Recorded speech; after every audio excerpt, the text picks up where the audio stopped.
성도 여러분 안녕하십니까? 복음과 율법에서 운영하는 설교 시간입니다. 이 시간에는 244번째 설교 시간으로 필경은 어리석은 자가 되리라 라고 하는 작은 제목을 가지고 여러분들에게 말씀을 전하고자 합니다. 오늘 성경의 본문은 구약성경 에레미야 17장 9절에서 11절이 되겠습니다. 만물보다 거짓되고 심히 부패한 것은 마음이라.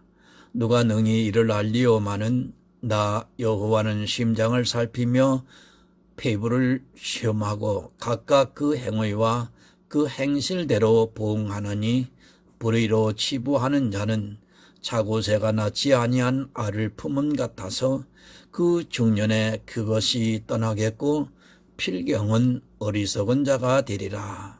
아멘. 하나님 아버지 감사합니다. 영생의 말씀을 전하고 들음으로 인하여 믿음이 성장되게 하여 주시는 것을 감사합니다. 오늘 이 시간도 역시 사람의 생각으로 전하고 깨닫게 하지 마옵시고 성령이 함께 함으로 인하여 영으로 깨달아 지혜 구원에 이르는 시간이 되기를 기도하옵고 원합니다. 사람이 평생을 하나님을 아버지라고 부르며 섬기고 사는데 어찌하여 자고새가 낳지 아니하는 알을 품은 같이 그것이 어리석은 자가 된다고 말씀하시는지를 오늘 전하고 깨닫기를 원합니다. 바로 전하고 바로 깨달아 믿음이 장성하여 하나님을 기쁘시게 하는 복이 있는 시간이 되기를 간절히 소원합니다. 저희들이 영으로 깨달아 감사하는 그 감사의 찬양을 하나님께서 받아 주시옵소서. 예수 그리스도의 이름으로 기도드리옵나이다. 아멘. 성도 여러분, 성경은 기초가 되는 말씀이 있습니다. 언제나 성경을 해석할 때는 그 기초가 되는 말씀을 바닥에 두고 나서 다른 말씀들을 해석을 해야 바른 해석이 나올 수 있습니다. 성경을 보다 보면 도무지 이해가 안 되는 말씀들이 참 많이 있습니다. 또한 이곳에서는 이랬다가 저곳에서는 저랬다가 하는 말씀들이 있어서 성경을 바로 이해하기가 힘들어집니다. 율법으로 의로워질 수 있다. 율법으로는 의로워질 수 없다. 이 두 말씀을 보면서 이러지도 저러지도 못하고 있는 사람들이 참 많이 있습니다. 그럼 그 기초가 되는 말씀이 무엇인가를 먼저 알게 되면 나머지 문제는 쉽게 해결이 됩니다. 성경의 기초는 율법으로는 의롭다 함을 받을 육체가 없다고 분명하게 가르쳐주고 있습니다. 그 말씀을 기초에 두어야 합니다. 율법으로 의롭다 함을 육체가 없다고 말씀을 하는데 또 다른 말씀들을 보면 율법을 통해 의로움을 나타내고 있다면 그것은 다시 생각해 보아야 합니다.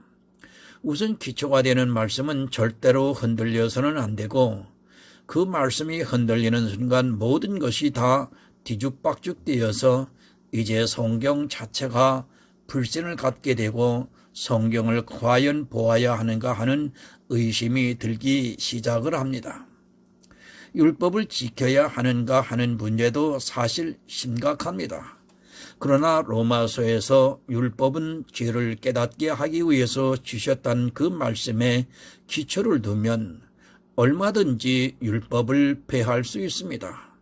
그러나 그 말씀이 기초가 되지 않으면 율법에 매여서 도저히 그 사슬에서 벗어날 수 없고 늘 율법에 무거운 짐을 지고 살아가다가 결국에는 율법으로 말미암아 진노를 받게 된다는 것을 바로 알아야 합니다. 기초는 그렇게 중요한 것입니다. 절대 흔들려서는 안 되는 말씀이 흔들리게 된다면 신앙 자체가 거짓으로 변하게 되어 있고 그 다음부터는 자기가 무엇을 하고 있는지조차 모르고 그저 무리를 따라 다수를 따라 움직이게 되어 있습니다. 그래서 교리라는 것은 너무도 중요합니다. 교리는 바로 그 기초를 가르쳐 주기 때문입니다. 그러나 불행하게도 이 시대는 장로교를 다니면서도 장로교의 교리조차도 모르고 있고, 아니 목사들조차 자기의 정체성을 잃어버리고 장로교 목사가 감리교의 주장과 침례교의 교리를 말하고 있고, 심지어는 이단이 주장하는 것도 분별을 하지 못하고 이야기를 하고 있습니다. 그런 이유가 바로 성경에서 말씀을 하고 있는 기초가 무엇인지를 모르고 있기 때문인 것입니다. 마태복음 7장 25절을 보면 비가 내리고 창수가 나고 바람이 불어 그 집이 부딪히되 무너지지 아니하나니 이는 추초를 반석 위에 놓은 연고요. 여러분, 산상수훈의 마지막 부분입니다. 예수님께서 산상수훈을 말씀하시고 마지막 즈음에 이 말씀을 하고 계십니다. 왜 이 말씀을 하느냐 하면 바로 산상수훈은 신약의 성도들이 가져야 하는 기초적인 말씀이 되기 때문에 그 말씀을 기초로 놓으라고 이 말씀을 하고 있습니다. 기초가 되는 말씀을 내 안에 든든히 세워 놓아야 비가 내리고 창수가 나고 바람이 불어도 흔들리지 않는다는 말씀입니다. 이 세상에서 진리를 지킨다는 것이 얼마나 어려운 일인가를 여러분은 알아야 합니다. 진리를 가지고 있는 성도는 늘 이런 경험을 하게 되어 있고, 자기가 가지고 있는 진리가 기초가 되어 주기 때문에 세상 바람에 흔들리지 않고 견뎌내고 있습니다. 사실 기초가 없으면 비가 오고 창수가 나고 바람이 불면 그냥 무너지게 되어 있습니다. 이단에 안 빠질 것 같습니까? 사실 자기가 아직 이단과 접하지 않고 그들과 교제를 하지 않아서 그렇지, 지금 교회 안에 있는 대부분의 사람들은 이단과 깊은 교제를 하게 되면 아마 거의 99%는 이단에 빠지게 되어 있습니다. 나는 아니라고 하지 마시기 바랍니다. 목사들도 이단에 빠져서 나오지를 못하는데 일반 교인들이야 더 말할 필요도 없습니다. 신천지를 아주 겁술냅니다. 만약 교회가 진리 안에 든든히 서 있다면 신천지 아니라 그보다도 더한 천천지가 와도 염려를 하지 않습니다. 그러나 요즘 목사들과 대화를 하다 보면 신천지에 대해서 아주 겁술내고 있는 것을 볼 수 있습니다. 교회가 바른 진리에 서 있다면 여러분, 신천지가 아무리 와서 회방을 놓아도 안 되고 도리어 그들이 견디지를 못하고 나가게 되어 있습니다. 사실 이단이 문제가 아닙니다. 그보다 더 큰 문제는 내가 진리에 서 있는가, 또 내 교회가 진리에 서 있는가 하는 문제입니다. 진리에 서 있지 않은 교회는 이단이 들어오면 심하게 흔들리게 되어 있고, 진리에 서 있는 교회는 아무리 강한 이단이 들어와도 그것을 스스로 이겨낼 수 있습니다. 여러분이 이단을 탓하지 마시기 바랍니다. 이단의 문제가 아니라 내 자신의 문제라는 것을 먼저 알아야 하고, 그런 교회는 스스로를 진리에 든든히 세워놓고 있습니다. 기초가 안 되어 있으니까 바람이 불고 비가 내리고 창수가 나니까 견디지를 못하는 것이지, 기초만 든든히 세워져 있다면 사실 아무것도 문제가 되지 않고 이단이 들어와도 발붙일 틈이 없게 됩니다. 신천지 때문에 무너집니까? 절대 아닙니다. 스스로 진리에 서 있지 못하니까 무너지는 것이지, 만약 진리에 서 있다면 절대로 무너지지 않습니다. 내가 진리에 서 있으면 신천지가 때로 물려와도 겁을 낼 필요도 없고, 또 충분히 이길 수 있는 힘이 있다는 것을 알아야 합니다. 비가 오고 창수가 나고 바람이 부는 것이 무엇입니까? 바로 그런 것을 이미 가르쳐주고 있습니다.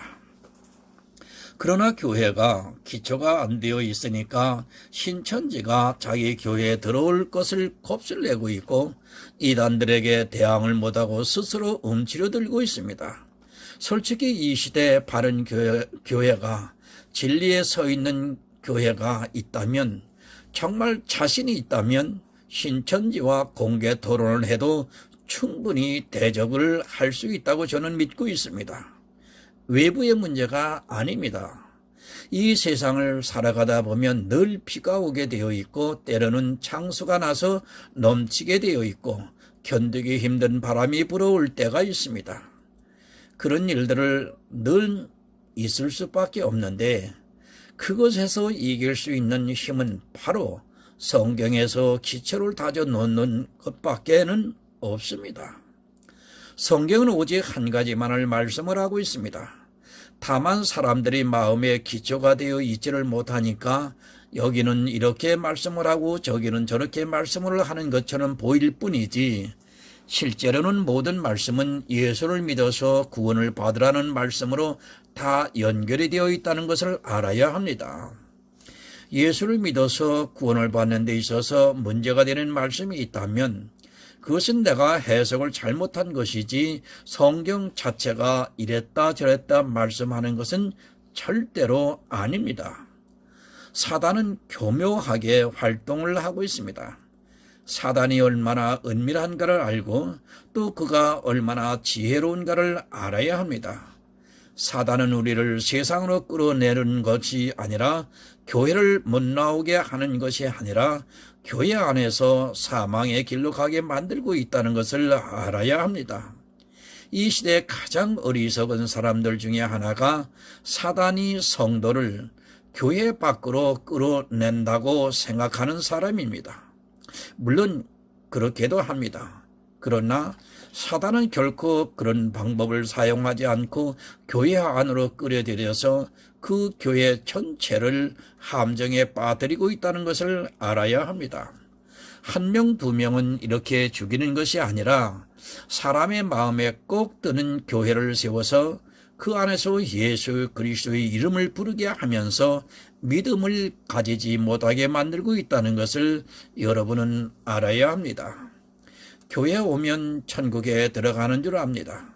그런 생각부터가 사단의 교묘한 술책이라는 것을 알아야 합니다. 교회는 구원의 방주가 아님에도 불구하고 마치 구원의 방주가 된 것처럼 사람들의 생각을 사로잡고 그 안에 있는 것으로 안심을 하게 만들고 있습니다. 그렇게 평안하다고 할 때 자기가 구원을 받았다고 오해를 하고 있을 때 사망의 그림자가 덮쳐오고 있다는 것을 바로 인식을 해야 합니다. 사단은 지혜롭습니다. 사람의 생각으로는 사단의 활동을 도무지 깨닫지 못하고 오직 성령이 오셔야만 분별이 될 수 있습니다. 그런데 이 시대는 사단에 대해서 너무 모르고 있고 사단이 하고 있는 일에 대해서 무지에 가깝다고 보아야 합니다. 사단은 사단의 괴계를 모르면 결국에는 당하게 되어 있습니다. 사단은 사람의 마음을 잡고 있습니다. 죄를 짓게 하고 교회를 나가게도 하고 있지만 그보다 사람의 마음을 붙잡고 자기가 악을 행하는지 선을 행하는지를 깨닫지 못하게 만들고 있고 그런 미혹에 한 번 걸려들게 되면 거기서 도무지 빠져나오지를 못하게 되고 결국에는 사망으로 가게 됩니다.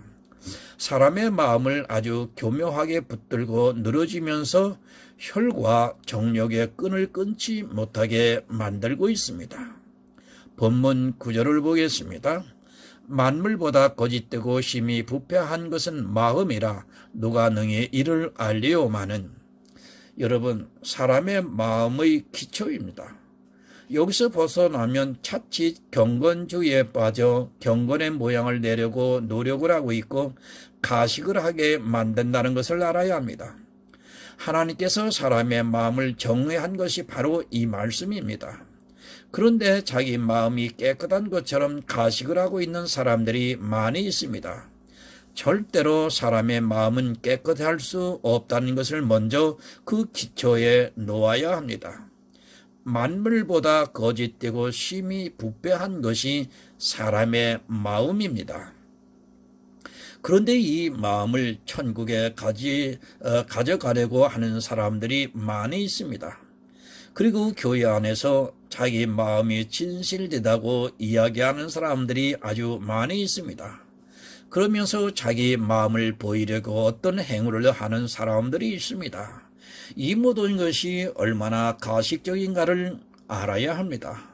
물론 성도는 진실되어야 합니다. 그러나 내가 예수를 믿고 성도가 되었다고 해도 내 마음은 만물보다 심히 부패했다는 것을 알아야 합니다. 예수를 믿으면 그 마음이 마치 변화가 된 것으로 오해를 하고 있고 또 변화가 되어야 한다고 가르치고 있습니다. 우리의 행위도 변화되기가 힘이 드는데 어떻게 만물보다 심히 부패한 마음이 변화가 되겠습니까? 여러분 가식하지 마시기 바랍니다. 차라리 가만히 있으면 좋은데 자기 마음이 변화가 된 것처럼 이야기를 하는 것은 정말 해서는 안 됩니다. 그렇게 이야기를 하고 난 후에 그의 마음이 전혀 변화가 되지 않은 것을 보게 되니까 예수 믿는 사람이 가식적이라고 말하는 것입니다. 사람의 마음은 변화될 수도 없고 또 부패되어 있는 것이 깨끗해질 수도 없다는 것을 알아야 합니다. 사람의 마음은 안 됩니다.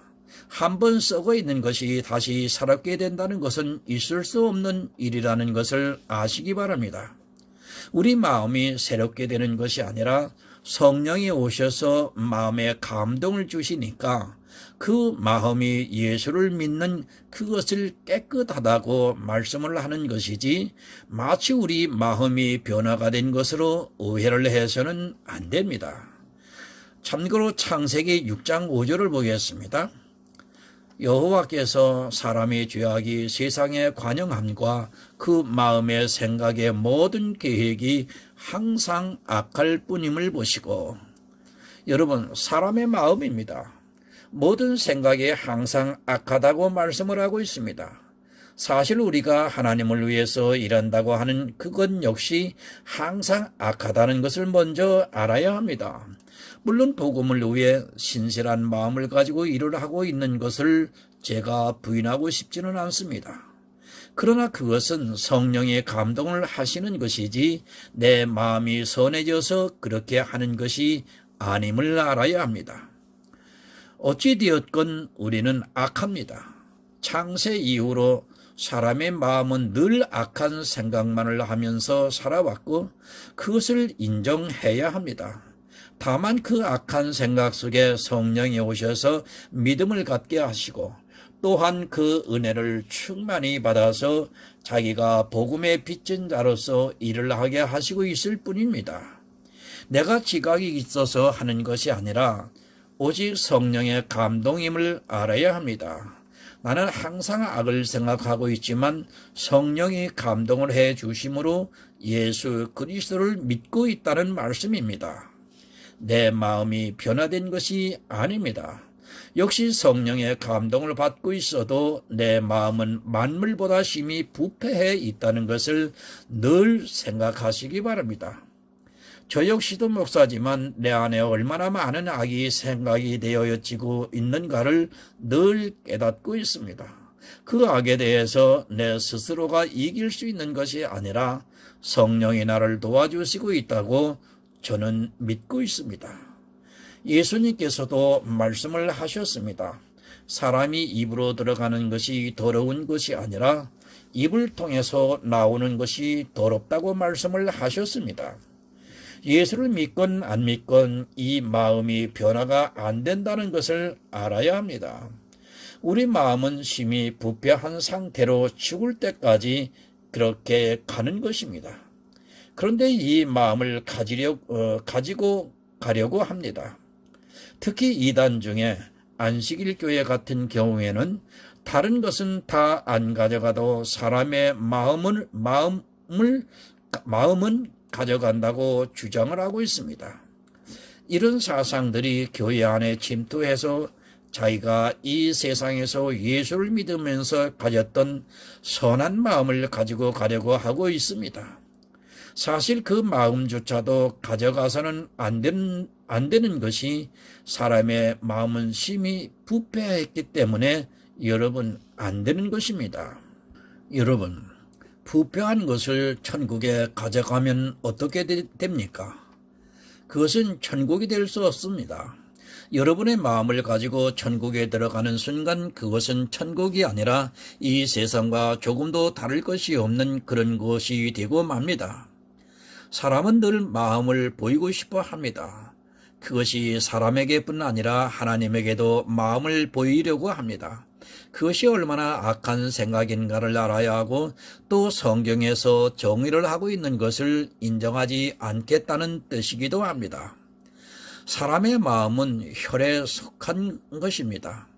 그래서 사도 바울은 예수 그리스도의 십자가에 내 혈과 정력을 못 박았다고 말씀을 하고 있습니다.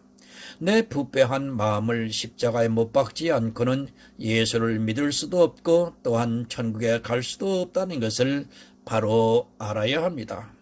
힘이 부패한 그런 마음을 가지고는 천국에 갈 수 없는데도 자기 마음을 스스로 깨끗하게 해서 천국에 가려고 하는 사람들이 많이 있습니다. 사람의 마음은 예수를 거절하고 있습니다. 여러분이 스스로 지혜가 있어서 마음으로 예수를 믿는다고 생각하지 마시기 바랍니다. 여러분의 마음은 절대 정직하지도 않아서 예수를 받아들이지를 못하고 있습니다. 여러분의 마음이 정직해서 예수 그리스도를 주로 시인한다고 오해를 하지 마시기 바랍니다. 인생들의 마음은 언제나 하나님의 사랑과 은혜를 거절해 왔다는 것을 알아야 합니다. 고린도후서 1장 22절을 보면 저가 또한 우리에게 인치시고 보증으로 성령을 우리 마음에 주셨느니라. 아멘. 성령을 우리 마음에 주셨습니다. 그 성령이 우리 마음을 감동해 주시니까 우리가 정직하게 예수 그리스도를 믿을 수 있는 것이지, 만약에 성령이 오시지 않았다면 절대로 우리는 예수를 믿을 수 없습니다. 교회에 나와서 신앙생활을 하는 것과 예수를 믿는 것은 전혀 다른 것임을 여러분 아시기 바랍니다. 교회에 나왔다고 모두가 성령이 임했다고 할 수는 없습니다. 어찌 보면 강권적인 역사입니다. 성령이 오셔서 강하게 감동을 해 주시니까 내가 정직하게 예수를 믿고 또 그런 마음을 가질 수 있는 것이지, 내가 지식이 뛰어나서 예수를 믿을 수 있는 것은 절대로 아닙니다. 내 마음은 만물보다 거짓되고 심히 부패되어 있지만 그 마음에 성령이 오셔서 감동을 해 주시니까 예수 그리스도를 믿게 해 주고 있습니다. 여러분, 마음을 빼앗기지 마시기 바랍니다. 인생의 마음은 참 더럽습니다. 아무리 그가 구원을 받은 성도로 해도 역시 그 마음은 더러울 수밖에 없고, 다만 성령의 감동하심을 받는 그 마음을 하나님께서 기뻐하시는 것입니다. 그래서 구원은 내가 한 것이 없이 오직 하나님의 선택에 의해서 되는 역사입니다. 만약 성령을 보내주시지 않았다면 나는 예수를 믿을 수도 없고 또한 십자가의 의미를 알 수도 없습니다. 본문 10절을 봅니다. 나 여호와는 심장을 살피며 배부를 시험하고 각각 그 행위와 그 행실대로 보응하나니. 심장을 살피시는 분이십니다. 그리고 마음의 깊은 곳까지 살피시고 시험하시는 분이라고 말씀을 하고 있습니다. 여러분이 겉으로는 아무리 믿는 척을 해도 하나님께서는 그 마음을 시험하고 있다는 것을 알아야 합니다. 사람은 속일 수 있어도 하나님은 속일 수 없습니다. 다 드러나게 되어 있습니다. 지금은 잘 안 보이지만 하나님 앞에 가면 마음의 생각까지도 다 드러나게 되어 있고, 예수 그리스도를 온전히 믿지 않는 사람들에게는 반드시 그 보응이 따라오게 되어 있습니다. 지금이 여러분 기회입니다. 하나님께서는 여러분들의 마음을 시험하고 있지만 사람이 악함으로 계속해서 거절을 하면서 가식과 형식에 빠져들어가고 있습니다. 여러분, 착각하지 마시기 바랍니다. 안 보인다고 내 마음이 그런 척하지 마시기 바랍니다. 사람은 안 보이겠지만, 아니 볼 수 없겠지만 하나님께서는 다 보고 계시고 있습니다. 거짓되고 심히 부패한 마음을 가지고 사람의 마음을 사려고 하는 행위를 하지 마시기 바랍니다. 있는 그대로 말하는 것이 오히려 하나님이 보실 때 정직하다 할 수 있습니다.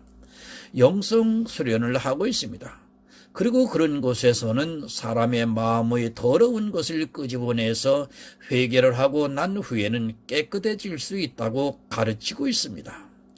사실 그런 행위들이 얼마나 비성경적인가를 바로 알아야 합니다. 사람의 마음을 깨끗하게 할 수 있다고 하는 것은 이 세상적인 생각이고 하나님께서는 만물보다 거짓되고 부패했다고 정의를 하고 있습니다. 마음도 행하고 있습니다. 우리 몸만 행동을 하는 것이 아니라 마음도 결정을 하는 일을 행하고 있다는 말씀입니다. 그 마음이 어떻게 행동을 하고 있는가를 하나님께서는 깊은 곳까지 아시기 때문에 나중에 반드시 그 행한 대로 갚아주시겠다고 말씀을 하고 있습니다. 믿음도 없으면서도 겉으로 믿는 척하고 있는 사람들이 얼마나 많이 있습니까? 그리고 그 믿음을 보이려고 마음으로 행동으로 하는 것이 아니라 몸으로 행동을 하고 있습니다. 내 스스로는 여러분 안 됩니다.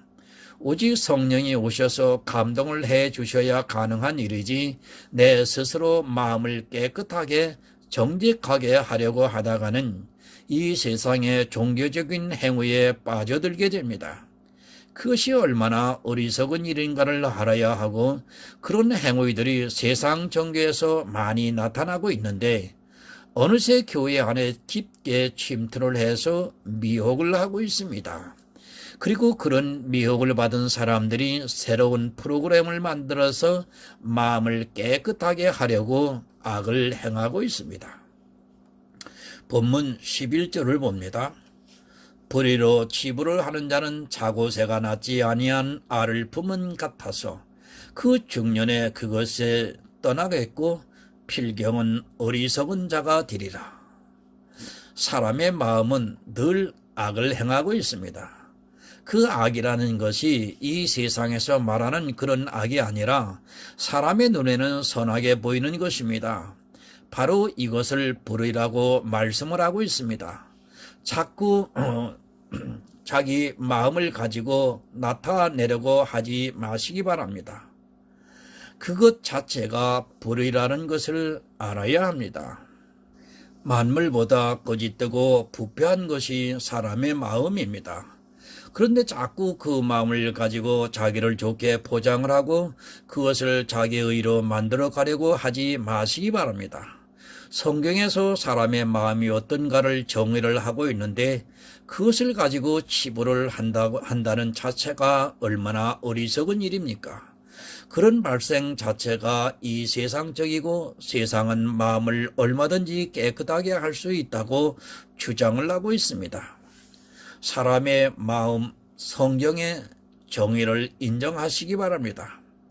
거짓되고 만물보다도 부패한 것을 가지고 자꾸 자기를 포장하려고 하다가 보면 더 깊은 함정에 빠져들어가게 됩니다. 그 마음에 애착을 갖게 되는 것이 얼마나 어리석은 일인가를 바로 알아야 합니다. 그런데도 사람들은 그 마음에 애착을 갖고 있고 혈과 정력을 끊어버리지를 못하고 있습니다. 그러는 이유가 자기가 한 행동을 자꾸 보기 때문입니다. 자고새는 다른 둥지의 알을 훔쳐다가 부화를 시킵니다. 자기 새끼가 아닌데도 남의 알을 가져다가 부화를 시키면 나중에 그것이 부화를 해도 자기 새끼가 아닌 것이 됩니다. 이 얼마나 허망한 것입니까? 내 마음에 애착을 갖는 것이 이와 같이 나중에는 둥지의 알이 없어지는 것 같이 믿음이 없게 된다는 말씀입니다. 얼마나 어리석습니까? 사람의 마음에 가장 중요한 믿음이 있어야 하는데 자꾸 그 마음에 애착을 갖다가 결국에는 자고새와 같은 꼴이 되고 말면 얼마나 불쌍한 인생이 되겠습니까? 신앙생활을 어려서부터 열심히 했는데 믿음이 없다면 그는 이 세상에서 가장 어리석은 사람입니다. 사람이 거짓되고 부패한 마음에 애착을 갖게 되면 결국에는 그렇게 된다는 말씀입니다. 내 마음은 여러분 안 됩니다. 그것을 자꾸 좋게 만들려고 하는 자체가 불의를 치부하는 일이 된다는 것을 명심하시기 바랍니다.